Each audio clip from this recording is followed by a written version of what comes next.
दोस्तों स्वागत है आप सभी का हमारे YouTube चैनल पर। दोस्तों आज से हम स्टार्ट करने जा रहे हैं quantity serving and valuation. Polytechnic sixth semester से जो बच्चे कर रहे हैं उनके लिए यह हमारा है काफ़ी इंपॉर्टेंट सब्जेक्ट है। एक तो हमारा है डीएसएस एंड एक दूसरा है हमारा क्यूएसबी, जिसे हम क्या कहते हैं क्वांटिटी सर्विंग एंड वैल्यूएशन कहते हैं। चलिए हम स्टार्ट करते हैं। सबसे पहले हम देखेंगे यहाँ पर क्वांटिटी सर्विंग क्या चीज़ होता है। ठीक है, क्वांटिटी सर्विंग एंड वैल्यूएशन में अंतर क्या चीज़ होता है, ये काफ़ी इंपॉर्टेंट है कि सबसे पहले हम देखेंगे क्वांटिटी सर्विंग क्या चीज़ होती है और वैल्यूएशन क्या चीज़ होती है। ठीक है, क्वांटिटी सर्विंग ये हमारा एक प्रोसेस है जिसमें हम क्या करते हैं कि कोई भी बिल्डिंग हमारा, जैसे मान लेते हैं कोई चीज़ भी हुआ, जैसे मान लिया आपके घर में कोई शादी वगैरह पड़ी है, ठीक है, तो उसमें क्या क्या सामान लगेगा और किस रेट पे लगेगा और कितना खर्चा आएगा, इन सभी चीज़ों का सर्वे करना या फिर बात करें इन सभी चीज़ों पर अपना प्राकलन करना, ये हमारा क्वांटिटी सर्विंग होता है। ठीक है, उसी प्रकार जब हम बिल्डिंग में बनाते हैं तो उसमें कितने ईंटें लगेंगी, क्या कौन से मटेरियल लगेंगे, इन सभी चीज़ों का, यानी जितने भी क्वांटिटी में लग रही है, क्या चीज़ लग रही है और किस क्वांटिटी में लग रही है, उन सारी चीज़ों का अध्ययन करेंगे हम क्वांटिटी सर्विंग में। ठीक है, एंड वैल्यूएशन क्या चीज़ होता है, वैल्यूएशन हमारा होता है जब हमारा बिल्डिंग यानी बन जाता है तो उसके बाद हमारा कितना खर्चा आया है, वो चीज़ें है प्रेजेंट रेट में इसका कितना वैल्यूएशन है, वो चीज़ देखा जाता है। ठीक है, मान लेते हैं कोई हमारा एक बिल्डिंग है, ये हमारा 10 साल पहले बना था। ठीक है,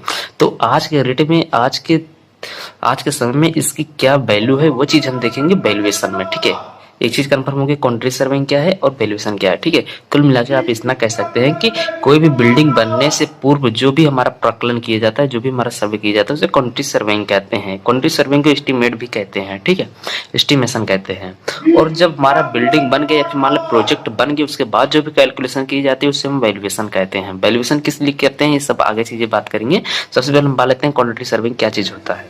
ठीक है, क्वांटिटी सर्विंग होता है कि जो व्यक्ति निर्माण उद्योग मात्रा या परिमाण के हिसाब किताब का काम करता है, अर्थात मूल्यांकन लागत करता है, क्वांटिटी सर्वेयर कहता है। ठीक है, क्वांटिटी सर्विंग जो व्यक्ति करता है, किसी भी बिल्डिंग हो गया, किसी भी फैक्ट्री हो गया, किसी भी प्रोजेक्ट के लिए जो व्यक्ति हमारा क्वांटिटी की सर्वे करता है उसे हम क्वांटिटी सर्वेयर कहते हैं। ठीक है, क्वांटिटी सर्वेयर क्या होता है कि किसी निर्माण के लिए, देख रहे हैं यहाँ पर, किसी निर्माण कार्य के लिए आवश्यक सामग्री और श्रम की लागत का अनुमान लगाने वाले व्यक्ति, क्रिया या पेशा, यानी मतलब जो भी व्यक्ति लग रहे हैं, जो भी मजदूर लग रहे हैं, उनके पेशा यानी अटेंडेंस की लेखा जोखा करना ही हमारा क्या कहलाता है, क्वांटिटी सर्विंग कहलाता है। ठीक है, बहुत ही सिंपल डिफिनेशन है कि आप किसी भी निर्माण कार्य के लिए आवश्यक सामग्री, जो जो चीजें हमारी लग रही है, जैसे मान लीजिए कोई बिल्डिंग है, बिल्डिंग में क्या क्या लगेंगे, ईंट लगेंगी, रेत लगेंगी, ब्रिक लगेंगी, ब्रिक हो गया, सैंड हो गया, ग्रेवल हो गया, और हो गया वुड हो गया, लकड़ी, दरवाजा, ये सारी चीजें आप लगेंगे सामग्री होती है इसका। और किस क्वांटिटी में लगेंगी, एक कौन लगेंगी, 4 लगेंगे, 5 लगेंगी, ये सारी चीजें हम सामग्री होती है। ठीक है,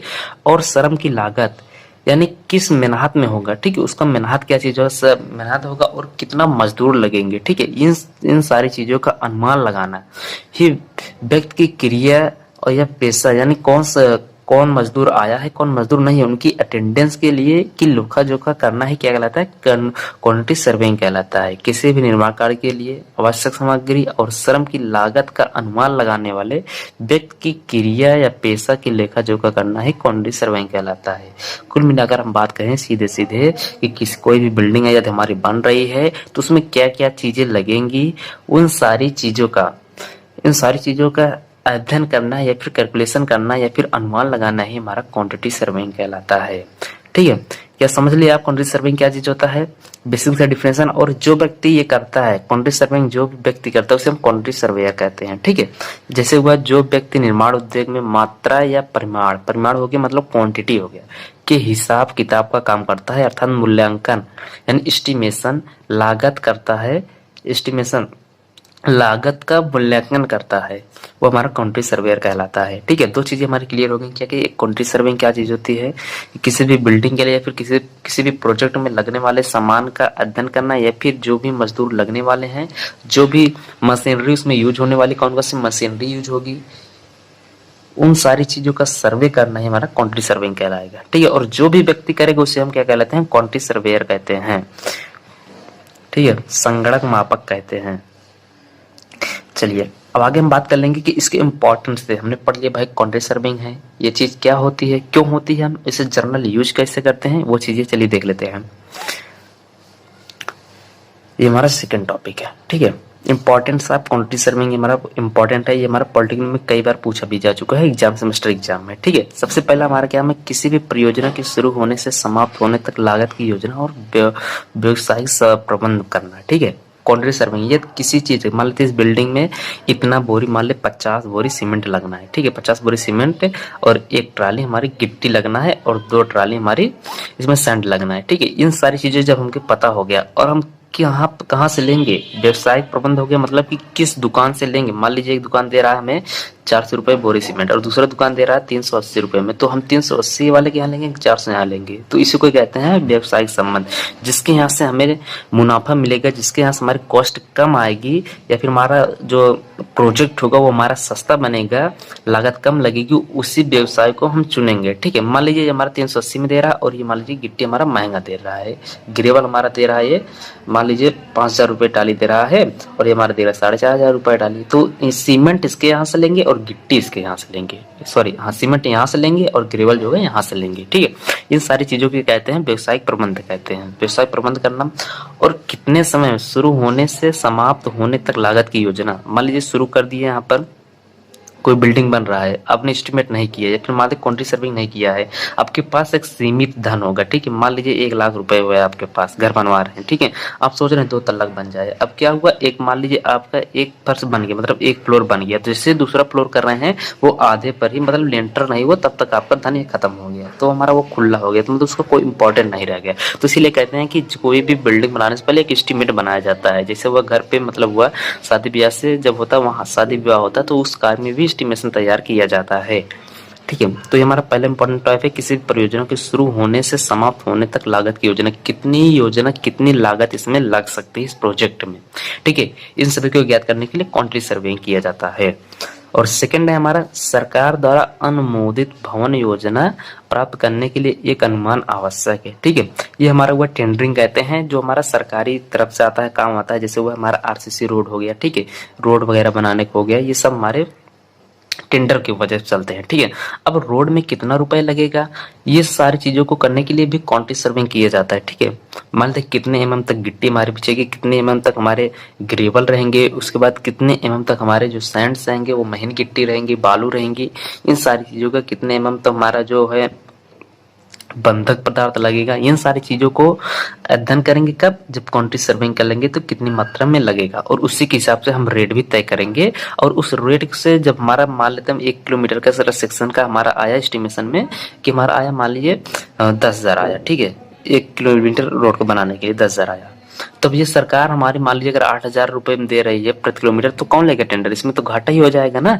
तो इसीलिए एस्टिमेशन किया जाता है, टेंडर लेने के लिए भी किया जाता है। और दूसरा हो गया हमारा, तीसरा हो गया परियोजना के लिए स्वीकृत लागत का पता लगाना। ठीक है, मान लीजिए जैसे वो हमारा एक आया है, जैसे मान लीजिए कोई परियोजना आया, जैसे मान लेते हैं जो हमारा आया पीएम आवास योजना आया। ठीक है, पीएम आवास योजना में क्या है, एक बाथरूम है, एक किचन है, एक रूम है। ठीक है, ये 3 चीजें हैं, इसमें फिक्स्ड हैं। मान लीजिए अब 3 चीजों के वो रुपए दे रहा है, लेकिन आजकल जो जितने भी पैसा है ना, उसमें अधिक अपना पैसा ऐड करके कुछ बड़ा बना रहे हैं। ठीक है, तो मतलब जो है उतने के लिए पर्याप्त पैसा है, 1 लाख जो आता है, जो भी आता है वो हमारा एस्टिमेट होता है। जैसे मान लीजिए अभी हुआ हमारा बाथरूम, सॉरी लेटरिन का आ रहा है, उसमें 2 डिब्बा रहते हैं। ठीक है, लेटरिन का 10,000 12,000 आता है, तो हमारा फिक्स रहता है कि किस तरीके से बनाया जाता है। वो सारी चीजें हम बाद में अध्ययन करेंगे, पहले हम ये समझ लेते हैं कि परियोजना के लिए स्वीकृत लागत का पता लगाना, कि इस परियोजना में कितना रुपए लगेगा, ये चीजें हम क्वांटिटी सर्विंग से समझ सकते हैं। और चौथा है हमारा कि परियोजना के निर्माण काल का अनुमान लगाना है। ठीक है, ये हमारे हो गया कि मान लेते हैं कोई प्रोजेक्ट हमारा बन रहा है, अब कितने समय तक बनेगा, कितना समय लगेगा, कितना कॉस्ट लगेगा, ये सारी चीजें क्वांटिटी सर्विंग करके ही या फिर बात करेंगे एस्टिमेशन करके ही पता लगाया जा सकता है।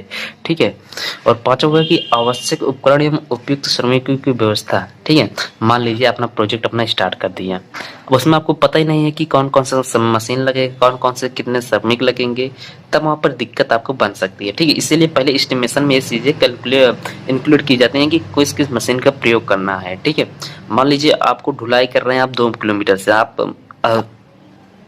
आप वैसे श्रमिक से करवा रहे हैं ढुलाई का काम, यहाँ से मध्य सैंड है, यहाँ पर आपका प्रोजेक्ट है, मान लीजिए 1 किलोमीटर की दूरी है, तो आप ऐसे श्रमिक से ढुलाई करना तो उसमें ज़्यादा समय लग जाए, इसलिए मशीनरी का प्रयोग कर लिया जाता है। ठीक है, यहाँ से ट्रैक्टर से यहाँ तक ढोल लिया जाता है।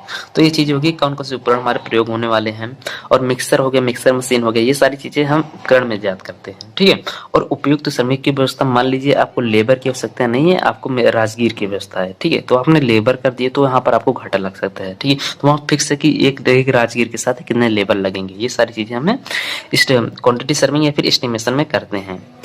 क्वांटिटी सर्विंग को एस्टिमेशन भी कहते हैं। ठीक है, परियोजना की लाभकारी आयु ज्ञात करना। ठीक है, आप इस परियोजना का, मान लीजिए कोई प्रोजेक्ट बना रहे हैं, कब तक इसको यूज करने के लिए बना रहे हैं। मान लीजिए आप कोई प्रोजेक्ट बना रहे हैं, उसे आप 1 ही साल यूज करना चाहते हैं, या फिर मान लीजिए 10 साल यूज करना चाहते हैं, लेकिन आप उसको ऐसे बना देना कि वो 100 साल तक वैसे ही चल रहा है, तब वहां पर आपको जो कॉस्ट होगी वो अधिक हो जाएगी। ठीक है, उसका कोई मतलब नहीं है कि आप 10 साल यूज कर रहे हैं तो 100 साल चल रहा है। अब सातवां यहाँ पर बात करेंगे परियोजना की स्क्रैप वैल्यू के ज्ञात करना। ठीक है, स्क्रैप वैल्यू क्या चीज होता है, कबाड़ी मूल्य होता है। ठीक है, जैसे मान लीजिए परियोजना हमारा लाभकारी है 50 वर्ष है। ठीक है, अब 50 वर्ष बाद इसका कितनी वैल्यू रह जाएगी, ये चीजें भी एस्टिमेशन में दिखाया जा सकता है। जैसे मान लीजिए अभी तो हमारे मान लीजिए जैसे प्रोजेक्ट नया बनाना है, इसकी वैल्यू है हमारे मान लीजिए है 10 लाख रुपए। ठीक है, 10 लाख। अब इसकी 50 साल बाद जो वैल्यू आ जाएगी वो कितनी हो जाएगी, मान लीजिए 1 लाख आ गई। ठीक है, ये कब पता लगेगा 1 लाख आई है, ये हमारा परियोजना की स्क्रैप वैल्यू एस्टिमेशन में ही पता चल जाता है कि इतने साल बाद इसकी आय इतना ही रहेगी, इतनी कॉस्ट इतना तक रहेगी। ये सारी चीजें हम आगे बात करेंगे, लेकिन ये हमारे जो बेसिक हमारे जो है जो इम्पोर्टेंस है क्वांटिटी सर्विंग से, इसलिए हम क्वांटिटी सर्विंग करते हैं। किसी भी परियोजना के समाप्त होने तक लागत की योजना एवं व्यवसायिक संबंध को स्थापित करने के लिए करते हैं।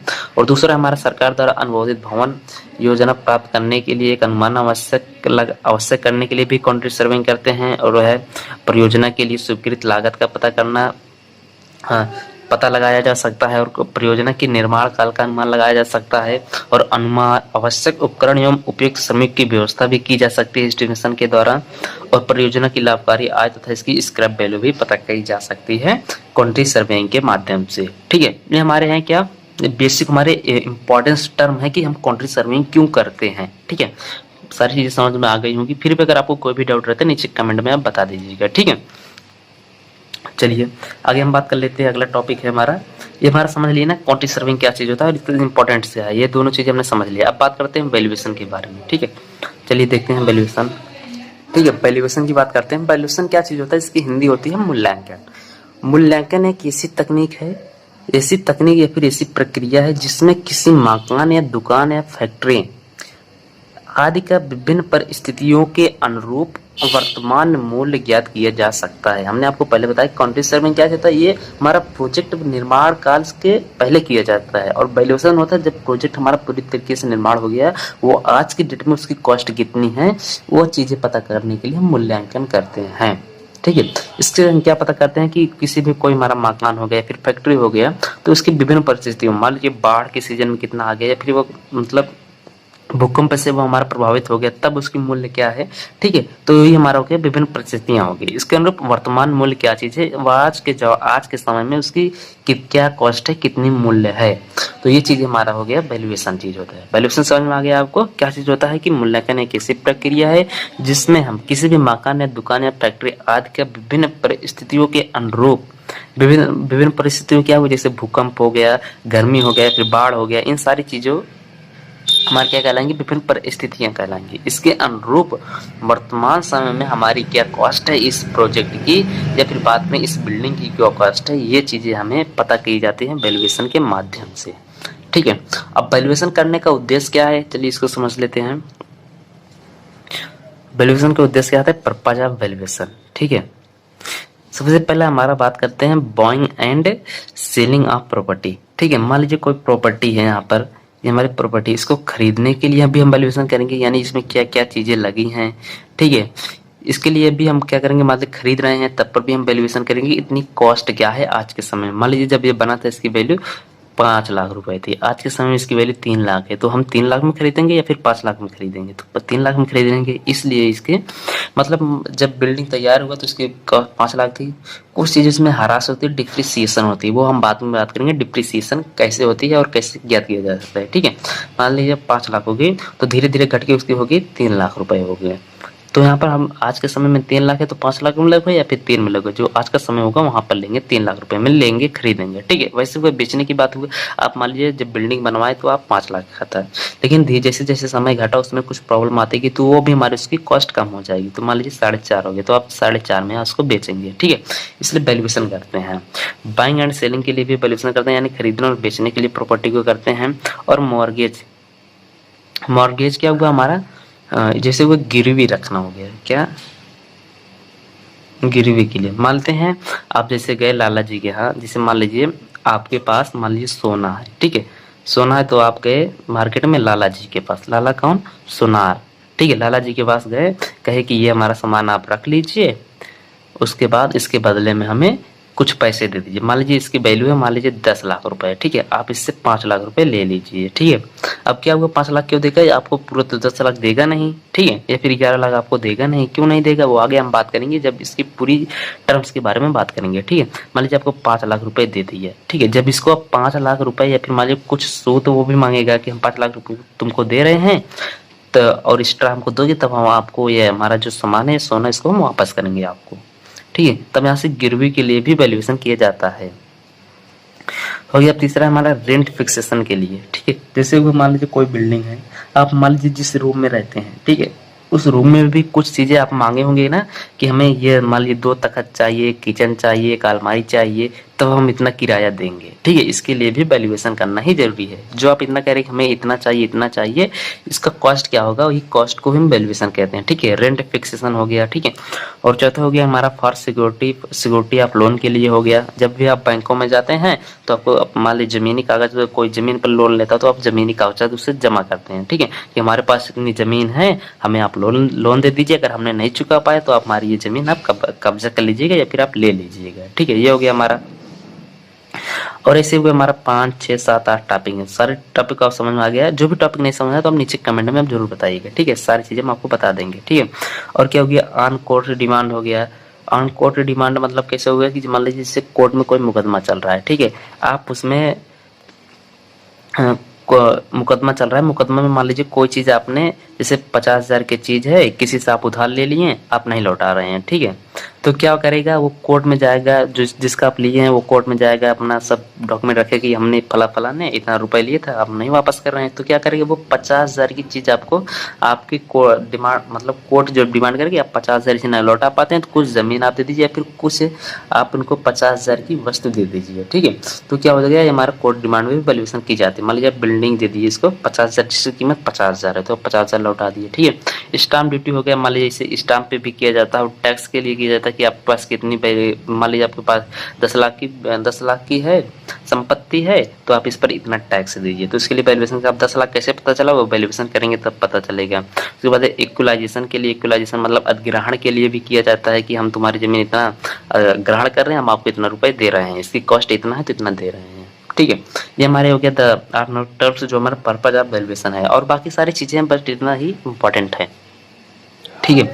और इस पूरे चैप्टर में जब हम बात करेंगे वैल्यूएशन में, तो पूरे वैल्यूएशन में क्या करते हैं कि जमीन की बात नहीं करते हैं, ठीक है, सिर्फ आपको संपत्ति की बात की जाएगी, जमीन की बात नहीं कीजिए। मान लीजिए इतना आपका जमीन है, इतना मान लीजिए 250 स्क्वायर फीट में आपका जमीन है, ठीक है, फीट स्क्वायर फीट में आपकी जमीन है, तो आप क्या करेंगे, इस पर बिल्डिंग बनी तो बिल्डिंग का केवल कॉस्ट लेंगे, ना कि जमीन का आप कॉस्ट निकालेंगे, ठीक है। ये हमारा नोट पॉइंट है, ये आप ध्यान दीजिएगा, जब हम कैलकुलेशन कराएंगे तो वहां पर ये सारी चीजें आपको बता दी जाएंगी, ठीक है। चलिए कुछ और टर्म्स के बारे में बात कर लेते हैं। अपने क्वांटिटी सर्विंग एंड वैल्यूएशन के बारे में समझ लिए क्या चीज़ होती है। फिर भी अगर आपको कोई भी डाउट रहता है तो आप यहाँ पर इस नंबर पे आप मैसेज कर सकते हैं डायरेक्टली। अगर आप नोट्स भी लेना चाहते हैं तब पर भी आप इसमें मैसेज कर सकते हैं या फिर बात कर सकते हैं, ठीक है। 9120432803 ये हमारा पर्सनल नंबर है, ठीक है। इस पर आप मैसेज कर सकते हैं या फिर व्हाट्सएप पे बात कर सकते हैं, और टेलीग्राम से जुड़ना चाहते हैं तो नीचे डिस्क्रिप्शन में लिंक है, वहाँ से आप डायरेक्टली जुड़ सकते हैं।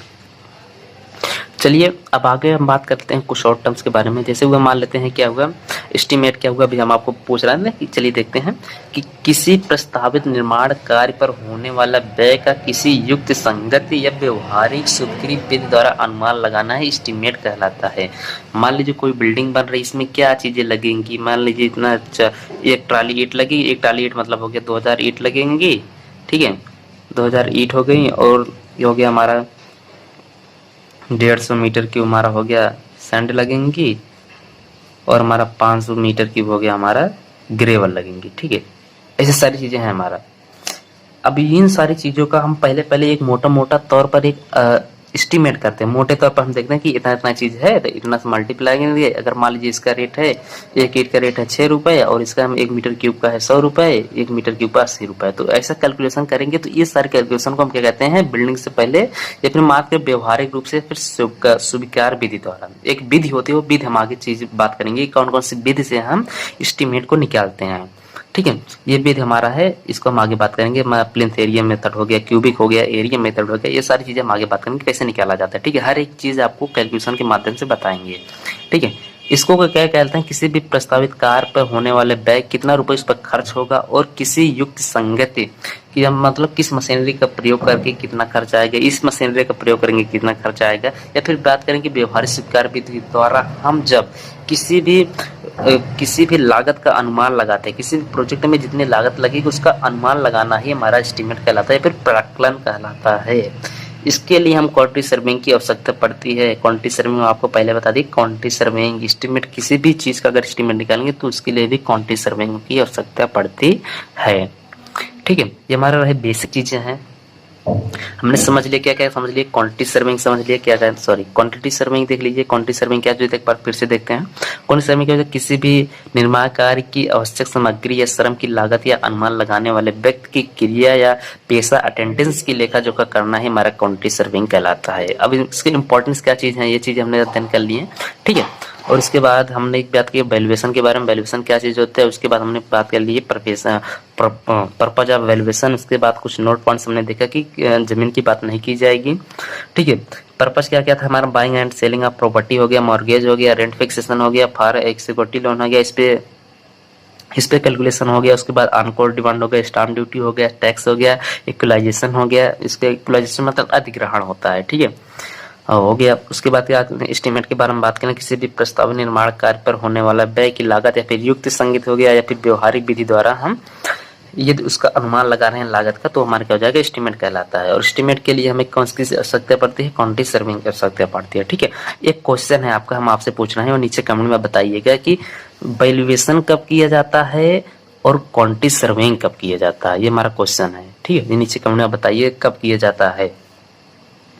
चलिए अब आगे हम बात कर लेते हैं पर्पज ऑफ एस्टीमेट के बारे में। ठीक है, ये रहा हमारा अगला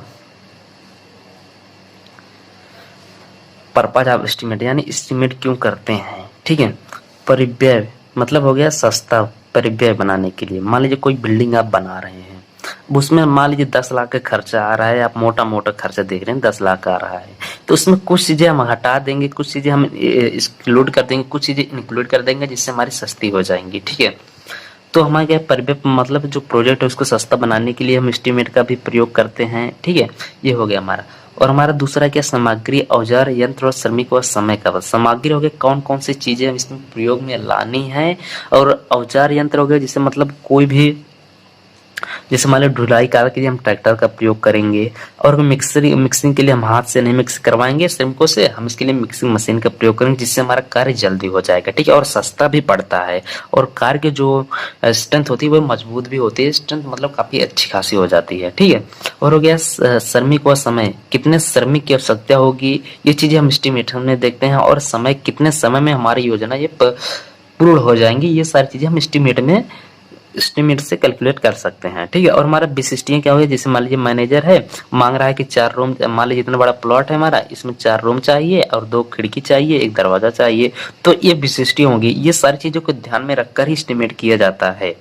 ठीक है, चौथा हो गया कार्य की प्रगति, यानी कार्य कब तक चलेगा। मान लीजिए शुरुआत में क्या हुआ, अब शुरुआत में क्या करिए, आप सरिया वगैरह ला दिए, जबकि सरिया वगैरह की काम नहीं होती। सबसे पहले आपको क्या होता है, उसके जो फाउंडेशन होती है, फाउंडेशन के लिए एक्सकवेशन का काम किया जाता है, यानी मिट्टी खुदाई का काम किया जाता है। इसके लिए औजार फावड़ा हो गया, या फिर आप अगर मान लीजिए आप जीसीबी से खुदवा रहे हैं तो जीसीबी हो गया। ये सारी चीजें की अध्ययन भी हम एस्टीमेट में करते हैं कि सबसे पहले कहाँ से हम शुरू करेंगे, एक्सकवेशन करेंगे, पहले आप साइट क्लीनिंग कराएंगे, फिर उसके बाद एक्सकवेशन करेंगे, फिर उसके बाद फिलिंग करेंगे, फिर उसके बाद फाउंडेशन की नींव वगैरह डालेंगे। ये सारी चीजें हम बाद में अध्ययन करेंगे। ठीक है, इसके लिए है सबसे पहले परियोजना हमारा पर्याप्त यानी सस्ता होना चाहिए। उसके बाद सामग्री और औजार और यंत्र की कौन सी सामग्री में प्रयोग करना है। ठीक है, और हो गया हमारा कार्य की प्रकृति हो गया, उसके बाद निविदाएं हो गए और भुगतान का आधार हो गया कि आप किस तरीके से आप भुगतान करेंगे, कि यानी मजदूर हो गए उनके दिहाड़ी के रूप में देंगे या फिर ठेका के रूप में देंगे। ये सारी चीजें हम यहाँ पर टेंडर के रूप में देंगे। तो ये सारी चीजें अध्ययन करेंगे एस्टीमेट में। और हो गया हमारा है कि संपत्ति का मूल्यांकन या बंधकता, यानी संपत्ति का मूल्यांकन, यानी कि संपत्ति हमारी मान लीजिए बना दी है आप, इसके कितना वैल्यूएशन होगा, कितनी वैल्यू होगी आज के समय में, ये सारी चीजें हम एस्टीमेट में देख लेंगे। और हो गया हमारा बंधकता, यानी हो गया वही मतलब मॉर्गेज हो गया, यानी गिरवी रखना कि आप इसको कितने रुपए में देंगे। मान लीजिए आप हमने दे दिया, आपने बिल्डिंग बनवाए, इसके बिल्डिंग के आपने एक्चुअल कास्ट में जो आपकी लागत है वो 50 लाख है। अब इसको हमको 50 लाख में थोड़ी देंगे, कुछ ना कुछ आप फायदा लेंगे, या मान लीजिए आप 60 लाख में हमको देंगे, तो ये हमारे बंधकता हो गया। ठीक है, अब चलिए आगे देखते हैं। अगला टर्म्स हमारा है एक्चुअल कॉस्ट हो गया। ठीक है, एक्चुअल कॉस्ट क्या चीज होता है समझते हैं कि एस्टीमेट में जो हमने कॉस्ट निकाला था वो हमारी एक्चुअल कॉस्ट नहीं होती। क्यों नहीं होती? वो हमारा अनुमानित होता है। ठीक है, वो अनुमान लगा जाता है कि इतना कॉस्ट हमारा लग जाएगा या फिर लग सकता है। बट एक्चुअल कॉस्ट क्या होता है? एक्चुअल कॉस्ट परियोजना के पूर्ण हो जाने पर कुल लागत को ही एक्चुअल कॉस्ट कहते हैं। मान लीजिए हमारा बिल्डिंग बना रहे हैं, इसके पहले जो आप वैल्यूएशन किएंगे वो हमारी एक्चुअल कॉस्ट नहीं होगी। बिल्डिंग बन गई उसके बाद जितना हमारा कॉस्ट लगा है वो हमारी क्या कहलाएगी? एक्चुअल कॉस्ट कहलाती है। ठीक है, समझ में आया कि एक्चुअल कॉस्ट और एस्टिमेशन कॉस्ट में क्या अंतर है? एस्टिमेशन कॉस्ट हमारा निर्माण काल के पहले किया जाता है और एक्चुअल कॉस्ट जो होता है हमारा निर्माण काल के पहले इसको कैलकुलेट किया जाता है। और हमारा क्या होता है कि एस्टिमेशन कॉस्ट और एक्चुअल कॉस्ट प्रायः भिन्न होते हैं। मतलब क्या हुआ कि जो हमारा एस्टिमेशन कॉस्ट और एक्चुअल कॉस्ट हमारा ज्यादा होते हैं। जो एस्टिमेशन कॉस्ट होता है इससे ज्यादा हमारा एक्चुअल कॉस्ट होता है। ये क्यों होता है? कई सारे फैक्टर्स हैं, उसको हम आगे बात कर लेंगे। ठीक है, यह बात एस्टिमेटर की निपुणता पर मायने रखता है कि कितना ज्यादा, मतलब एस्टिमेटर जो हमारा एस्टिमेट बनाता है या फिर क्वांटिटी सर्वेयर होता है उसके निपुणता मतलब उसके क्या क्या कितना एक्सपीरियंस है उस पर डिपेंड करता है कि कितना भिन्न आएगा हमारा एस्टिमेशन कॉस्ट और एक्चुअल कॉस्ट से। ठीक है, ये हमारे एस्टिमेशन पर डिपेंड करता है। कि समझ में आएगा एक्चुअल कॉस्ट क्या क्या चीज होती है। एक्चुअल कॉस्ट परियोजना के बाद, यानी हमारा प्रोजेक्ट कंप्लीट होगा उसके बाद जो भी कैलकुलेशन की जाती है जितनी लागत लगी होती है इसे हम एक्चुअल कॉस्ट कहते हैं। एक्चुअल कॉस्ट हमारा एस्टिमेशन कॉस्ट से प्राय अधिक आता है। क्यों अधिक आता है इसको हम आगे बात करेंगे। फैक्टर क्योंकि कई चीजें निर्माण कंस्ट्रक्शन के दौरान कई चीजें एक्स्ट्रा आ जाती हैं। ठीक है, हमारे एस्टिमेशन में नहीं कैलकुलेट किया जा सकता है। और ये हमारा कितना भिन्न आएगा वो चीजें हम बात करेंगे लेंगे उसके क्वांटिटी सर्वेयर के एक्सपीरियंस पर, वो कितना निपुण है अपने काम में, ये इस पर मायने रखता है। चलिए बात कर लेंगे factor affecting of the cost of work, यानी कौन से फैक्टर ऐसे हैं जो हमारे कॉस्ट ऑफ वर्क को इंक्रीज करते हैं और कौन से ऐसे फैक्टर जो हमारे डिक्रीज कर जाते हैं। क्या करेंगे? डिक्रीज होगा कॉस्ट, क्या करेंगे? इंक्रीज हो जाएगा। ठीक है, सबसे पहले हम बात कर लेते हैं सामग्री के बारे में। कौन सी सामग्री हमें यूज करना है ये डिपेंड करता है कि आपकी कॉस्ट कितना हाई हो जाएगी या फिर कितना लो हो जाएगी। ठीक है, सामग्री जैसे हो गया, मान लीजिए आप अंबुजा का सीमेंट यूज कर रहे हैं, उसके बाद हो गया माइस एम्पावर का हो गया, मतलब ब्रांड वाइज हो गए। मान लीजिए कुछ सीमेंट हमारे महंगे होते हैं, कुछ सस्ते होते हैं। ठीक है, जैसे हो गया मान लीजिए आपके फाउंडेशन मतलब कुछ मजबूत आपको सीमेंट यूज करना है तो वहां पर क्या हो जाएगा? अधिक कॉस्ट आ जाएगी। तो इसी तरीके से मान लीजिए सारे जगह एक ही प्रकार के सीमेंट आप यूज कर लें तो आपका कॉस्ट वैसे भी बढ़ जाएगा या फिर घट जाएगा। ठीक है, या फिर आपका स्ट्रक्चर मजबूत नहीं होगा। तो वो सारी चीजें जगह जगह पर ही कैलकुलेट की जाती है, कहाँ पर कौन सा सीमेंट यूज करना है, कौन सी चीजें नहीं यूज करना है। ये सामग्री भी हमारी डिपेंड करती है। दूसरा हो गया ढुलाई हो गया। मान लीजिए आपकी साइट यहाँ पर है और आपका जो हमारा जो सामान वगैरह यहाँ पर की हुई है, यहाँ पर आपके नहीं जा सकते हैं। ठीक है, यहाँ पर हमारी बहुत पतली सी गली है, ट्रैक्टर वगैरह नहीं जा सकते हैं, तब आपको श्रमिकों से ढुलवाना पड़ेगा, तब भी हमारी कॉस्ट क्या हो जाएगी? अफेक्ट हो जाएगी। ठीक है, और हो गया हमारा तीसरा है औजार एवं मशीनें की आप कौन कौन सी औजार को यूज कर रहे हैं, किन किन औजारों के प्रयोग से आप कंस्ट्रक्शन कर रहे हैं, ये भी हमारा डिपेंड करता है। और हो गया हमारा चौथा हो गया हमारा श्रमिक। आपके श्रमिक जो आप काम कर रहे हैं वो हमारे निपुण हैं या फिर नहीं है, या फिर लेबर किस तरीके से है, या फिर मान लीजिए आपका लेबर कैसा हुआ, मान लीजिए सनकी हो गया, बीच काम में जिसमें आपका काम कर रहा है तो बीच में छोड़कर भाग गया, तब आप दूसरा श्रमिक कहाँ ले जाएंगे? तब भी आपकी कॉस्ट क्या हो जाएगी? अफेक्ट हो जाएगी। और हो गया हमारा पांचों ऊपरी खर्चे। ऊपरी खर्चे मतलब आ ही जाते हैं, जैसे वो मतलब कोई चीज फेल हो गया या फिर मतलब अचानक से जो चीजें दुर्घटनाएं घट जाते हैं तो वहां पर ऊपरी खर्चे आ जाती हैं, ऐसे भी हो जाता है। और छठा है हमारा का निर्माण स्थल तक पहुंच, यानी पहुंच मार्ग क्या हो गया? अगर आपकी पहुंच मार्ग अच्छी है या फिर हमारा पहुंच मार्ग है तब आप यहाँ पर सामान गिराएंगे, नहीं तो आप यहीं पर गिराएंगे, तब फिर भी यहाँ से यहाँ ले जाने में और खर्चा आ जाएगा, तो हमारी कॉस्ट क्या हो जाएगी? अफेक्ट हो जाएगी। और हमारा 7वां है स्थल प्रबंधन, यानी जो भी जिस स्थल पर आप बना रहे हैं वो तो ऊबड़ खाबड़ या ढलान ऊंचान तो नहीं है, नहीं तो सबसे पहले उसको आप लेवल करेंगे तब पर भी कॉस्ट ज़्यादा आ जाएगी। लेवल करेंगे और साथ ही लेबलिंग करेंगे या फिर उसके क्लीनिंग करवाएंगे, स्मॉल पेड़ रूप वगैरह हैं तब आप वहाँ पर क्लीनिंग करवाएंगे कटवाएंगे तब उसका कॉस्ट भी अधिक आ जाता है। ये थे हमारे कुछ इम्पॉर्टेंट टर्म्स जो हमारे अफेक्ट करते हैं कॉस्ट को। चलिए ये हमारे सारी चीज़ें क्लियर हो गई। चलिए देखते हैं, चलिए आज के लेक्चर में बस इतना ही रखते हैं। एक बार फिर से देख लेते हैं हमने क्या क्या चीज़ें पढ़ी हैं। सबसे पहले हमने यहाँ पर पढ़ा था क्या, क्वांटिटी सर्विंग पढ़ी थी, ठीक है। उसके बाद क्वांटिटी सर्वेयर किसे कहते हैं, उसके बाद इम्पोर्टेंस ऑफ क्वांटिटी सर्विंग, उसके बाद हम बात करते हैं वैल्यूएशन की, पर्पज ऑफ वैल्यूएशन तथा एस्टीमेट के बारे में बात किया था। उसके बाद बात करे थे यहाँ पर पर्पज ऑफ एस्टीमेट के बारे में, फिर उसके बाद एक्चुअल ऑफ कॉस्ट, उसके बाद फैक्टर अफेक्टिंग ऑफ कॉस्ट, इन सारी चीज़ों को हमने पढ़ा था, ठीक है। चलिए आज के लेक्चर में बस इतना ही रखते हैं। आगे की चीज़ें अभी हम यहाँ पर तैयार हैं, आगे की चीज़ें भी हम आपको कराएंगे जल्दी, और उसका नोटिफिकेशन अगर आपको मिल जा रहा है तो ठीक है, अदरवाइज नहीं मिल रहा तो आप चैनल को सब्सक्राइब कर लीजिए और बेल आइकन को ऑन कर लीजिए। और इस नंबर पर आप जरूर व्हाट्सअप करिए, आपको व्हाट्सअप ग्रुप में जोड़ दिया जाएगा, ठीक है, जिससे आपको नोटिफिकेशन आपको बराबर मिलेगी कब कब हमारे लेक्चर अपलोड हो रहे हैं, ठीक है। चलिए मिलते हैं नेक्स्ट वीडियो में, तब तक के लिए जय हिंद। और अभी तक चैनल को सब्सक्राइब नहीं किया तो चैनल को सब्सक्राइब करके बेल आइकन को ऑल पर सिलेक्ट कर लीजिए।